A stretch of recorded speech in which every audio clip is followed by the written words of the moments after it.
Good morning, Rob here from the Well of Wellness. Just been listening to a track called Daydreamer by Casey Lights and Leo Stannard. It's a banger, check it out. So I've been enjoying watching the Freeze Your Fear show with the Iceman, Wim Hof, on BBC iPlayer. And, you know, with a bunch of celebrities doing cold water challenges. And talking of the cold, my thermometer today says 15 degrees, so it's not really that cold. But I'm still enjoying my daily trips to the Well of Wellness. But I'm really enjoying Freeze Your Fear. And what I'm particularly enjoying about it is the focus on mental health. And, you know, there's some good long-standing role models and campaigners like Professor Green on there. I've been fortunate enough to meet Gabby Logan a few times with Legal and General's Not a Red Card campaign and shared a stage, and she's awesome. But I think what we're seeing on the show is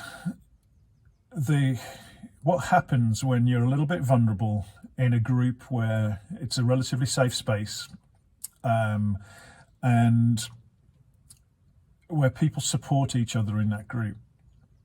And I think it's wonderful to see, but it takes that bit of vulnerability to go first. Now, clearly, you know, these celebs are all paid to share their stories, but it feels very genuine to me anyway.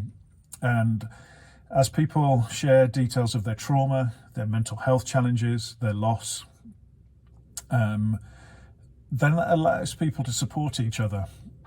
And I've been reflecting on this quite a bit because I get asked a lot in my talks, you know, how do we create those open cultures? How do we broach that conversation when somebody's struggling?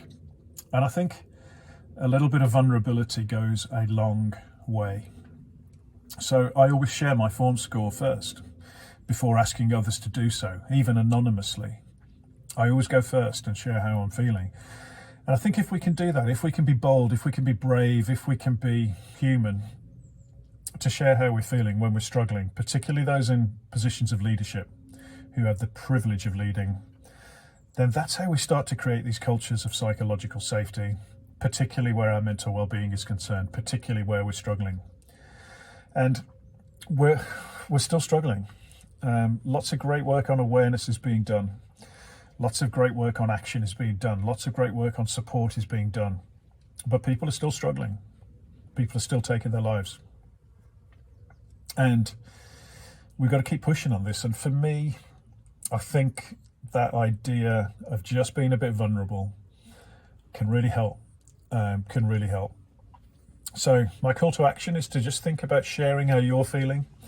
Use the score out of 10 if that's a good way, a good language for you, but it doesn't need to be that. But share first in your teams. Talk about what you're doing to stay well.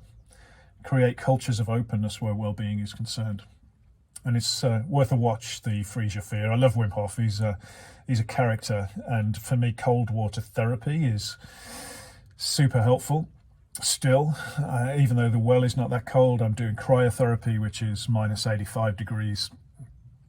And I'm finding that helpful again to deal with these ongoing, persistent, long COVID, post-COVID challenges, which are kind of back, headaches, fatigue, frustrating. But you know, the cold is helping. And you know, if this ever gets to the producers of Freeze Your Fear, please count me in for series 2. My wife will tell me, my hashtag wife will tell me consistently that I'm not a celebrity, only in my own head. But I'd love to be on that show in some capacity or another. So I'll put a link here to my playlist of Well of Wellness videos to see if I can whet your appetite. But if you haven't seen the show, check it out. But more importantly, keep checking in with each other. Stay well.